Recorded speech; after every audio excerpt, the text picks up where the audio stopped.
और उनको इमरान खान साहब को अल-शिफा अस्पताल में मुंतकिल किया जाए, वहाँ उनका इलाज के हिसाब से, क्योंकि आप एक फॉर्मर प्राइम मिनिस्टर की जिंदगी के साथ खिलवाड़ कर रहे हैं। और 16 सितंबर से पहले अगर ये केस किसी और के पास लग जाता है और वो इस केस जी। के हिस्से बखरे कर देते तो फिर 16 वाला क्या करेंगे आप? देखिए, इसमें हाँ, हो सकता है, कुछ भी कर सकते, कोर्ट है। ये कैटलिस्ट नहीं है कि इस वक्त सुप्रीम कोर्ट की कंटेम्प्ट हो रही है और सरीयत हो रही है और जो मुगला की आपकी तहरीक शुरू होने जा रही है। देखिए, इनकी पार्टी कहाँ है? देखिए, उनके उनके एक लीडर हैं जो 3 साल से एक जाली केसों में, जाली केसों में बंद है। हर किस्म के उनपे केस बनाया गया, उनपे हर किस्म का जुल्म तोड़ा गया। बिस्मिल्लाहिर्रहमानिर्रहीम, अस्सलाम वालेकुम। इमरान खान साहब की तौहीन अदालत की दरख्वास्त, उनकी बहन की और हुकूमत की दरख्वास्त दोनों इस वक्त सुप्रीम कोर्ट में मौजूद हैं। फैसला याहिया अफरीदी साहब ने करना, याहिया खान साहब ने, कि केस किस बेंच के पास जाएगा और केस कब लगेगा। हमारे साथ मौजूद हैं सुप्रीम कोर्ट बार एसोसिएशन के साबिक सदर आबिद जुबैरी साहब। आपका बहुत बहुत शुक्रिया जुबैरी साहब। हाँ। ये जो हमने देखा 26वीं 27वीं तरमीम और जो practice and procedure act bar bar change होता रहा, अब ये टोटली इस वक्त याहिया खान साहब पर उनके डिस्पोजल पर है कि वो ये केस कब लगाते हैं और किस जज के पास लगाते हैं। मुझे बिस्मिल्लाहिर्रहमानिर्रहीम, ये बड़ा अच्छा पॉइंट है, क्योंकि प्रैक्टिस एंड प्रोसीजर का कानून वैसे खत्म तो नहीं हुआ, क्योंकि वो अभी तक एक्ट है, वो रिपील तो नहीं हुआ, लेकिन उसकी अफादियत खत्म हो गई, क्योंकि वो जो केसेस थे, वो तो सब ट्रांसफर हो गए, फेडरल कोर्ट बन गया, आप जैसे आपने फरमाया 26वीं और 27वीं तरमीम में। लेकिन अब जो है वो रजिस्ट्रार के सामने पुट अप हो गया, अब चीफ जस्टिस के पास गई होगी, वो इस पे हुक्म सादिर करेंगे कि इसको कब लगाना है, किस बेंच पे लगाना है, क्योंकि वो बेंच तो अवेलेबल है नहीं, क्योंकि आजकल छुट्टियां हैं वहाँ सुप्रीम कोर्ट में। एंड उस और ये आपको पता है, ये मैटर आपने देखा होगा कि पार्ट हर्ड मैटर है, और इसमें 16 सितंबर की तारीख दी हुई है। तो अब डिपेंड करता है कि उन पे मुनहसर है कि वो कब उसको पुटअप करते हैं, उनके सामने तो कर दिया होगा, अब वो कब उसको हुक्म देते हैं उस पे। और अगर वो नहीं करते तो 16 सितंबर को ये बेंच खुद बैठेगा। ये, हाँ, ये तो ऑलरेडी फिक्स्ड है, क्योंकि 15 से कोर्ट खुल जाएंगे, तो 16 का तो पार्ट हर्ड मैटर है, तो ये बेंच यही इसी बेंच के सामने चलेगा केस। जी। और 16 सितंबर से पहले अगर ये केस किसी और के पास लग जाता है और वो इस केस जी। के हिस्से बखरे कर देते तो फिर 16 वाला क्या करेंगे आगे? देखिए, इसमें हाँ, हो सकता है, कुछ भी कर सकते, कोर्ट है। लेकिन जो भी करेंगे आइन और कानून के हिसाब से करेंगे, उम्मीद तो यही है। इसमें देखिए, अब दो एप्लीकेशन हैं आपके सामने। एक है उनकी हतक इज्जत की, that is a contempt application, जो इमरान खान साहब के लोगों ने फाइल की है अगेंस्ट द अलेज्ड कंटेमनर्स। और फिर हुकूमत की है रिव्यू एप्लीकेशन। तो दोनों ही इस समाअत के लिए मुकर्रर होंगी। हुकूमत कोशिश करेगी कि इस ऑर्डर को किसी तरह स्टे करा दिया जाए, और इसको स्टे मांगा होगा उन्होंने, इसके अपने, अगर वो स्टे हो जाता है तो हो जाता है। लेकिन फिर भी कंटेम्प्ट तो हो गई है, क्योंकि कंटेम्प्ट अगर फर्ज करें अब ये कल टेकअप होता है और स्टे मिल जाता है उनको, कि इस ऑर्डर को सस्पेंड कर देती है बेंच अंटिल 16th और वॉट एवर। तो लेकिन उस तारीख से 48 घंटों के बाद से लेकर कल तक की तो कंटेम्प्ट हुई, क्योंकि ऑर्डर कंप्लायंस नहीं किया। दूसरी बात, मैं तो समझता हूँ कि ये रिव्यू एप्लीकेशन को टेकअप ही नहीं होना चाहिए, क्योंकि कोर्ट को सबसे पहले उनसे पूछना चाहिए कि आप किस चीज का रिव्यू मांग रहे हैं। वो एक ऑर्डर का आप रिव्यू मांग रहे हैं जो आपने खुद इम्प्लीमेंट ही नहीं किया, आपने उसकी हुकूमतुली करी। पहले तो आप उस कंटेम्प्ट को रिमूव करें, और उनको, इमरान खान साहब को अल-शिफा अस्पताल में मुंतकिल किया जाए, वहाँ उनका इलाज उसके हिसाब से, क्योंकि आप एक फॉर्मर प्राइम मिनिस्टर की जिंदगी के साथ खिलवाड़ कर रहे हैं।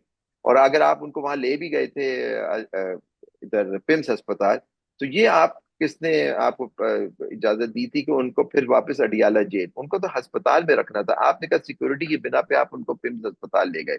लेकिन ये कहाँ लिखा है कि आप पिम्स पे दिखा के उनको वापस अडियाला में जेल के कोठरी में रखते हैं वापस ले जाके।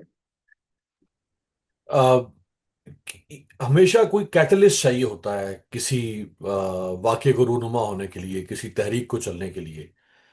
ये कैटलिस्ट नहीं है कि इस वक्त सुप्रीम कोर्ट की कंटेम्प्ट हो रही है और सरीयत हो रही है और जो वुगला की आपकी तहरीक शुरू होने जा रही थी, उस पे इस पे स्टेटमेंट भी आई आप लोगों की, अली अहमद कुर्द और आप जो भी वुगला तहरीक को लीड कर रहे हैं। क्या ये कैटलिस्ट नहीं है इस वक्त? इसी को नहीं बुनियाद बनाया जा सकता? अमीर अब्बास, आप देखिए, इशू ये है कि आप हमेशा, हर कोई कहता है वकला तहरीक, वकला तहरीक भी अकेली नहीं थी, उसमें सिविल सोसाइटी थी, आप लोग थे, जर्नलिस्ट थे, और अवाम थी। ये कहाँ है ये लोग? देखिए इनकी पार्टी कहाँ है? देखिए उनके उनके एक लीडर हैं जो 3 साल से एक केसों में, जाली केसों में बंद है। हर किस्म के उनपे केस बनाया गया, उनपे हर किस्म का जुल्म तोड़ा गया, जैसे उनकी हमशीरा ने उस दिन फरमाया। लेकिन आपकी बातें होती हैं, हम इस तारीख से तहरीक चलाएंगे, उस तारीख से तहरीक चलाएंगे। कहाँ है वो लोग? उनके लोग क्यों नहीं निकलते उनके हक के लिए? देखिए आपको आइन भी इजाजत देता है पीसफुल प्रोटेस्ट करने का।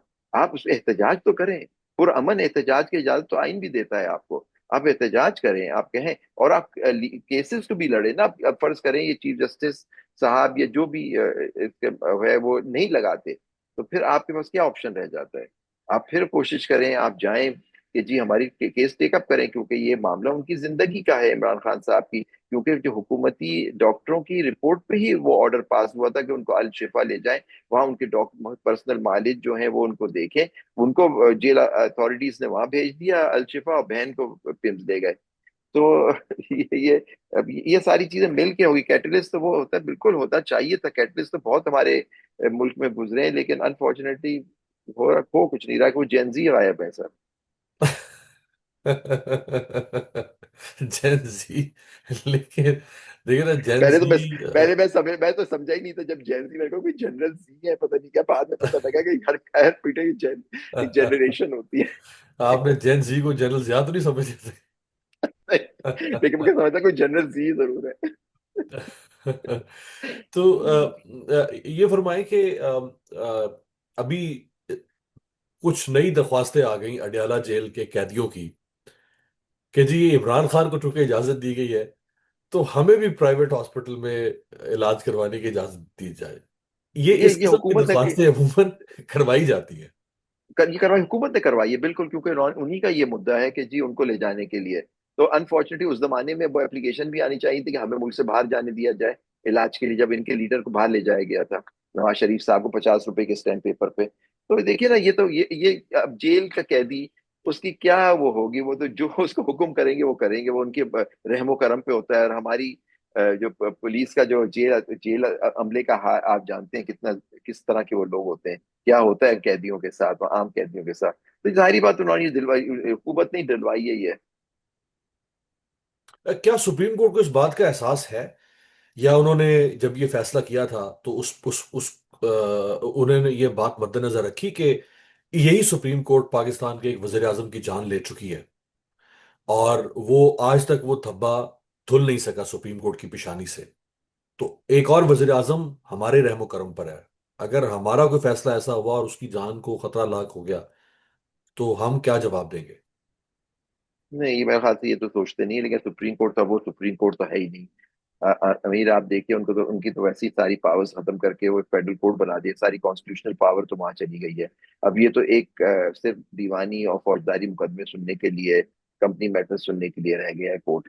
और क्रिमिनल के कुछ मैटर्स रह गए। आप देखिए नैब की भी अपीलें सुनते थे, वो भी आप एक लॉ बना के, ताकि इमरान खान साहब के केसेस यहाँ ना आए सुप्रीम कोर्ट में, वो भी फेडरल कोर्ट को जुरिस्डिक्शन दे दी, सेकंड अपील 32A नैब ऑर्डिनेंस में शामिल करके। तो इनको सुप्रीम कोर्ट की आप देखिए, आप इससे प्राइम मिनिस्टर्स का नहीं है। देखिए प्राइम मिनिस्टर को हटाया भी गया है, एक को कंटेम्प्ट में हटाया गया, दूसरे को आप देखिए चीजें भी हुई हैं। फिर आप देखें मार्शल लॉस को जस्टिफाई भी किया है इसी कोर्ट ने। लेकिन फिर जब याह्या खान चले गए तो उनको यूजर पर डिक्लेयर करके कहा कि वो गलत किया था याह्या खान साहब ने, ये चीफ जनरल याह्या ने। तो ये सारी हमारी तारीख का हिस्सा रही है कि हमारे कोर्ट की कोई इतनी तारीख इतनी अच्छी नहीं है, लेकिन कुछ अच्छी कोशिश की उन्होंने, कुछ जजमेंट्स अच्छी भी आई। लेकिन अनफॉर्चुनेटली वो जो सुओ मोटो का जो इस तरह से बेतरह इस्तेमाल हुआ, उसकी उसकी और फिर इस्टेब्लिशमेंट का कंट्रोल आता चला गया। आपके यहाँ जमहूरियत कमजोर हो गई, फॉर्म 47 की हुकूमतें आनी शुरू हो गई।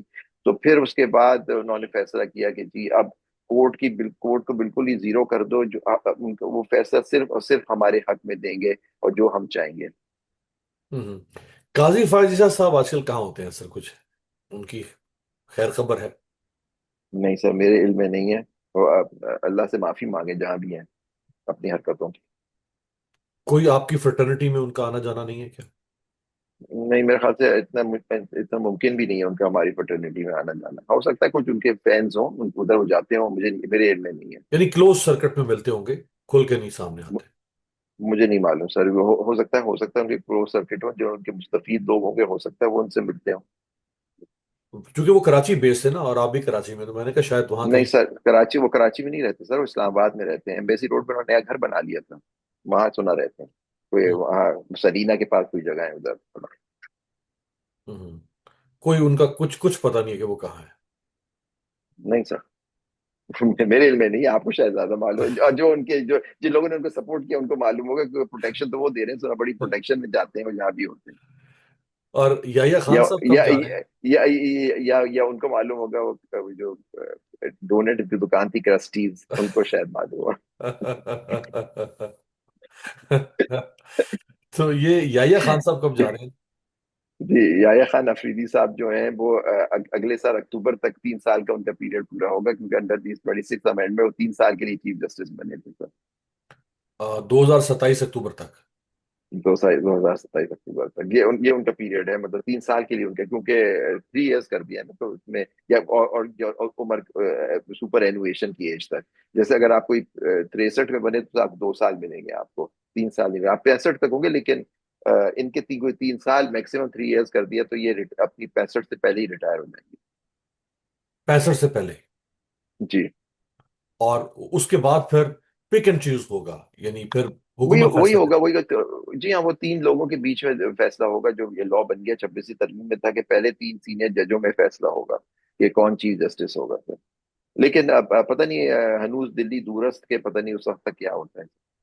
अभी तो 28वीं आ रही है, 29वीं आ रही है। पता नहीं सर, सुन ही रहे हैं भाई, कोई 6 8 10 महीने हो गए सुनते हैं, पता नहीं कब आ रही है। बल्कि वो जनरल नईम लोधी साहब थे मेरे साथ प्रोग्राम में, तो वो फरमा रहे थे कि इनसे कह दें कि यार जो भी करना है जल्दी जल्दी कर दो, मैं एक ही दफा कर। उनकी नहीं, देखिए उनकी अपनी मर्जी है। देखिए अमेंडमेंट में थोड़ा सा देखिए, लॉ तो ये जो चाहते हैं पास करा लेते हैं। आपने पीछे तो देखा कि वो सारे 2 लॉज मिलिट्री के लॉज पास हो गए आधे घंटे में, और सदर साहब ने साइन कर दिया उस पर। ना कोई रीडिंग होती है, ना कुछ डिबेट होती है सेक्शन से होते। लेकिन अमेंडमेंट के लिए अनफॉर्चुनेटली इनके लिए प्रॉब्लम है कि उनको 2 तिहाई अक्सरियत चाहिए होती है।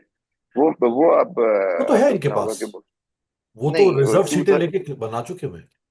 नहीं, लेकिन उसमें पीपल्स पार्टी की भी जरूरत होगी ना सर। हाँ, पीपल्स पार्टी। हाँ, पीपल्स पार्टी की जरूरत होगी ना, मतलब कि अकेली नून लीग नहीं कर सकती, वो तो बिल्कुल ही लेटी हुई है ना नून लीग। वो वो तो वो मेरे ख्याल से नहीं, इनके पास वो, इनको देखना होगा, क्योंकि अमेंडमेंट जब तक वो, अब पता नहीं वो अमेंडमेंट में क्या क्या चीजें हैं जो, पता नहीं इस पे क्या बात करते हैं वो लोग, किस तरह से उसको देखते हैं, या उनको दिखाई भी जाती है नहीं, जैसे 26वीं 27वीं बगैर दिखाई पास हो गई थी।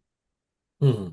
आखिर में फरमा दे कि मुत्तहिदा ऑपोजिशन एक अलायंस अब बनता हुआ नजर आ रहा है, जिसमें मौलाना फजल रहमान साहब पहली बार शामिल होंगे। इसके अलावा जो ऑपोजिशन अलायंस था, जिसमें सरदार अख्तर मेंगल हैं, अचकजई साहब हैं, अल्लामा राजा नासिर अब्बास साहब हैं, और तहरीक इंसाफ, वो तो हैं, लेकिन इसमें अब मौलाना फजल रहमान साहब भी आ रहे हैं। तो अगर ये एक अलायंस की सूरत में, एक पॉलिटिकल अलायंस, तो फिर क्या आपकी जो वकला तहरीक है, ये कहीं कोई कन्फ्लुएंस हो सकता है?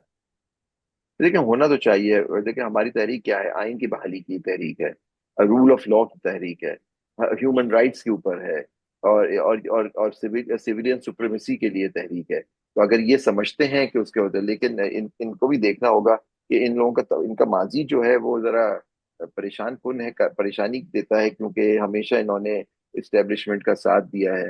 तो अब देखना है कि हो सकता है कि अब ये बेहतर समझते हो कि, लेकिन मौलाना का आने से आई थिंक अगर वो रहे इसके साथ, तो मैं समझता हूँ ये अच्छी खुश आइंद होगी, क्योंकि वो एक मंझे पे एक हमारे सियासी लीडर है। बहुत बहुत शुक्रिया आबिद जुबैरी साहब, हमारे आपका शुक्रिया।